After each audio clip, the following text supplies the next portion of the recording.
प्रधानमंत्री नरेंद्र मोदी ने दीपावली पर देशवासियों को लिखे पत्र में कहा कि भारत दुनिया की तीसरी सबसे बड़ी अर्थव्यवस्था बनने की राह पर है।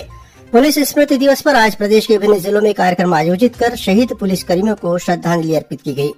और दीपावली और छठ पूजा के दौरान यात्रियों की सुविधा के लिए रेलवे द्वारा चलाई जा रही है कई स्पेशल ट्रेन। भीड़ प्रबंधन के लिए भी किए जा रहे हैं विशेष इंतजाम। अब समाचार विस्तार से।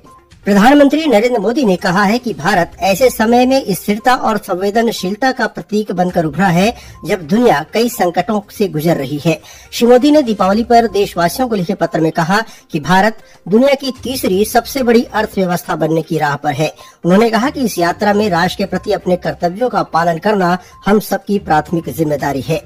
प्रधानमंत्री ने कहा कि यह दीपावली इसलिए विशेष है क्योंकि पहली बार देश के उन दूर दराज इलाकों सहित कई जिलों में भी उत्सव का माहौल है जहां कभी नक्सलवाद और माओवादी आतंकवाद हुआ करता था। प्रधानमंत्री ने कहा कि ऑपरेशन सिंदूर के दौरान भारत ने न केवल धर्म का पालन किया बल्कि अन्याय का बदला भी लिया।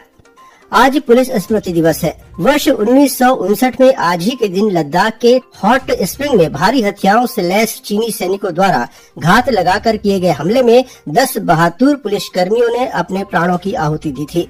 उपराष्ट्रपति सीपी राधाकृष्णन, प्रधानमंत्री नरेंद्र मोदी और केंद्रीय गृह मंत्री अमित शाह सहित कई गणमान्य लोगों ने पुलिस कर्मियों के बलिदान को याद किया। पुलिस स्मृति दिवस पर रक्षा मंत्री राजनाथ सिंह ने नई दिल्ली स्थित राष्ट्रीय समर स्मारक पर कर्मियों को श्रद्धांजलि अर्पित की। समारोह को संबोधित करते हुए रक्षा मंत्री ने कहा कि देश वर्ष 2047 तक विकसित भारत के लक्ष्य की ओर बढ़ रहा है। ऐसी स्थिति में देश की बाहरी और आंतरिक सुरक्षा में संतुलन पहले से कहीं अधिक महत्वपूर्ण हो जाता है। उन्होंने सशस्त्र बलों और पुलिस बलों को राष्ट्रीय सुरक्षा के स्तंभ बताया। रक्षा मंत्री ने कहा कि जो क्षेत्र कभी लाल गलियारे के रूप में जाने जाते थे वे अब विकास गलियारों में बदल गए हैं।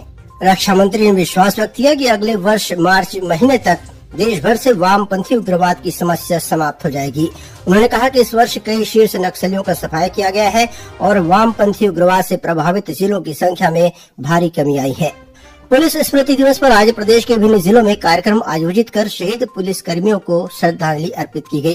राज्यपाल रमेन डेका और मुख्यमंत्री विष्णुदेव साय रायपुर के माना स्थित छत्तीसगढ़ सशस्त्र बल की 4थी वाहिनी में आयोजित परेड कार्यक्रम में शामिल हुए।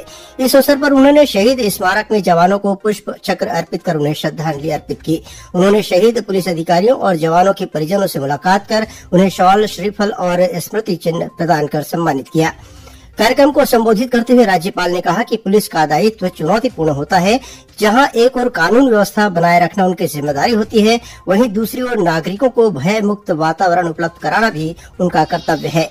उन्होंने कहा कि आम जनता को भी पुलिस के प्रति सहयोग और मानवीय दृष्टिकोण अपनाना चाहिए।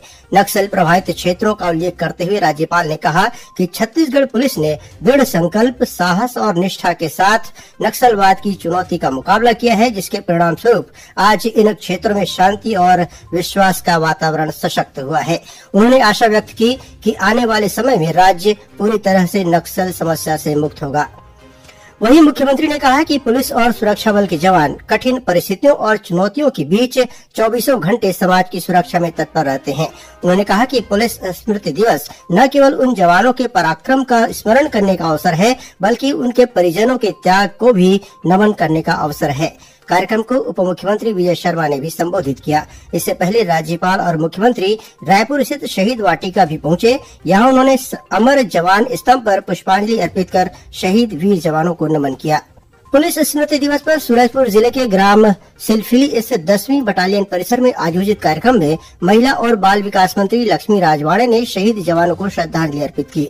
वहीं धमतरी जिले के रुद्र स्थित रक्षित केंद्र में आयोजित कार्यक्रम में शहीद पुलिस जवानों को श्रद्धा सुमन अर्पित कर उनके अदम्य साहस और सर्वोच्च त्याग को नमन किया गया।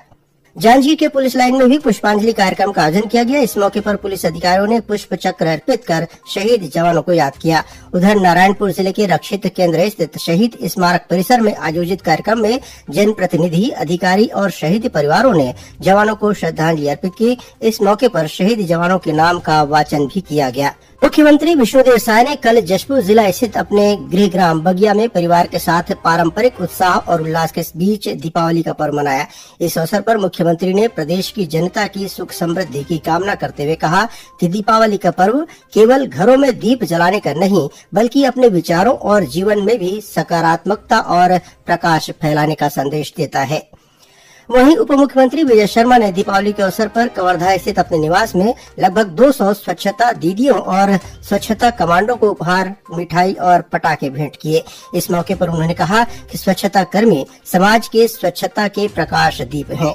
दीपावली के मौके पर स्वास्थ्य मंत्री श्याम बिहारी जायसवाल ने कल मनेन्द्रगढ़, चिरमिरी, भरतपुर जिले के खंडगांव स्थित सामुदायिक स्वास्थ्य केंद्र में मरीजों और उनके परिजनों से मुलाकात की। इस दौरान श्री जायसवाल ने मरीजों और उनके परिजनों तथा अस्पताल स्टाफ को फल और मिठाई बांटे।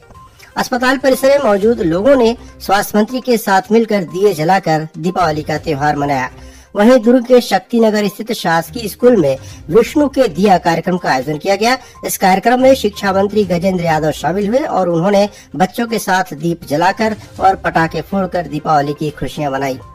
दीपावली और छठ पूजा के दौरान रायपुर रेल मंडल द्वारा यात्रियों को कई सुविधाएं दी जा रही हैं।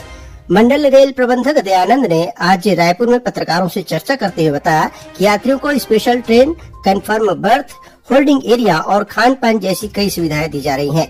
उन्होंने बताया कि यात्रियों की सुगम यात्रा के लिए स्टेशनों पर भीड़ प्रबंधन के लिए भी विशेष इंतजाम किए गए हैं।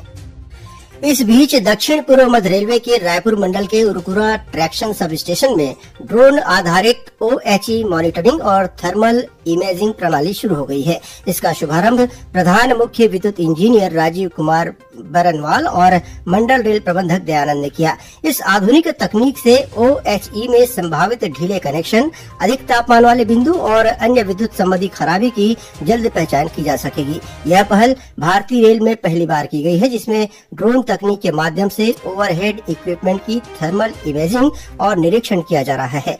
ड्रोन आधारित मॉनिटरिंग में रेल प्रणाली की सुरक्षा, विश्वसनीयता और रखरखाव दक्षता में उल्लेखनीय सुधार होगा। भिलाई के छावनी थाना क्षेत्र में पटाखा फोड़ने को लेकर हुए विवाद में 2 युवकों ने एक बुजुर्ग की हत्या कर दी। पुलिस ने दोनों आरोपियों को गिरफ्तार कर लिया है। वहीं जांजगीर चांपा जिले के कोटमी सोनार चौकी क्षेत्र में भी पटाखा फोड़ने को लेकर हुए विवाद में अज्ञात लोगों ने एक व्यक्ति की हत्या कर दी। बस्तर जिले के पंडरीपानी गाँव के पास आज हुए एक सड़क हादसे में एक महिला की मौत हो गयी।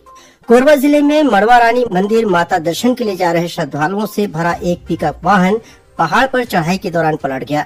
इस हादसे में कई लोगों की चोटें आई है, जबकि एक बच्चे की हालत गंभीर बनी हुई है। वाहन में करीब 30 से 35 श्रद्धालु सवार थे। दुर्ग रेलवे स्टेशन में आज सुबह एक युवक का शव मिला है। पुलिस ने हत्या की आशंका जताई है। और रायगढ़ जिले के तमनार वन परिक्षेत्र के अंतर्गत केराखोल गांव में करंट की चपेट में आने से एक हाथी की मौत हो गई। इस मामले में वन विभाग की टीम ने 3 लोगों को गिरफ्तार किया है।